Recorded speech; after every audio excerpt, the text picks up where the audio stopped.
Taip, tai aš stoviu žieminių kviečių bandomuosiuose laukeliuose ir čia turim skirtingus bandymus, su herbicidais, taikom skirtingas sistemas. Kas yra labai auganti ir aštrėjanti problema, tai yra atsparumas. Būtent piktžolių atsparumas ALS grupės herbicidams. Ūkininkas turėtų žinoti, kad labai svarbu pradėti ankstyvą piktžolių kontrolę, aš turiu galvoje rudenį. Pasirinkdami rudeninį sprendimą, mažiname atsparumo išsivystymo riziką.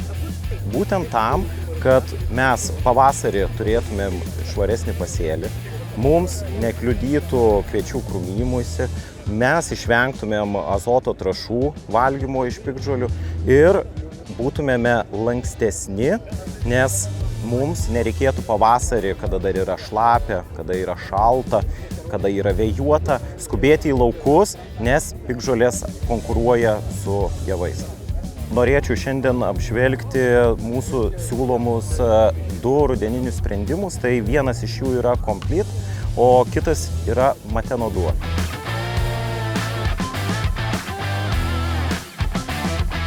Herbicidas Complete yra 2 veikliųjų medžiagų herbicidas, veikia plačių spektrų.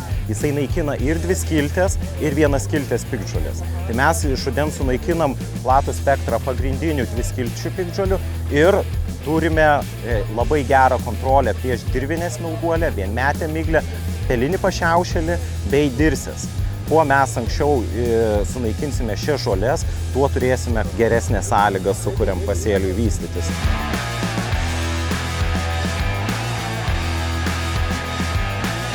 Šis herbicidas yra naudojamas tada, kada kviečiai turi 1 lapelį ir svarbu, kad dirva būtų paruošta kokybiškai, mažiau turėti dirvoje grumstų ir kuo tolygiau apipurkšti dirvos paviršių.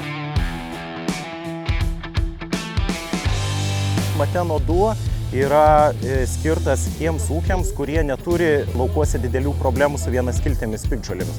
Kadangi tai yra pigesnis sprendimas, jisai labai puikiai kontroliuoja platų spektrą 2 skilčių piktžolių iš rudens.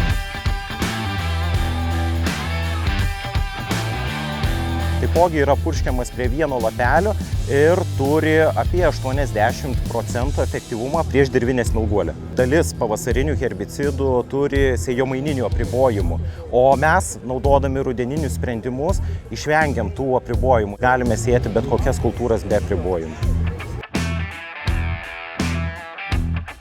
Visiems siūlau atidžiau paanalizuoti jūsų naudojamus produktus, kokiom cheminiam grupėm jie priklauso ir kaitolyti tas cheminės grupės. Tik taip elgdamiesi mes sumažinsime atsparumo vystymosi riziką ir turėsime švaresnius, galingesnius pasėlius. Pagal savo bandymus matom, kad mūsų produktai ūkininkui tikrai atsiperka. Praktiškai ir ypatingai tada, kada vyrauja ekstremalios situacijos. Tai kaip pavyzdys šįmet yra gan lietingi metai, piktžolių yra labai daug laukuose ir džiaugiamės, kad mūsų produktai tikrai patikimai jas kontroliuoja. Žvelgiant į šiuometinės kainas pavasarinių herbicidų, galime pasakyti drąsiai, kad naudojant rudeninius sprendimus mes gausime visas mano anksčiau išvardintas naudas, bet taipogi ir sutaupysime.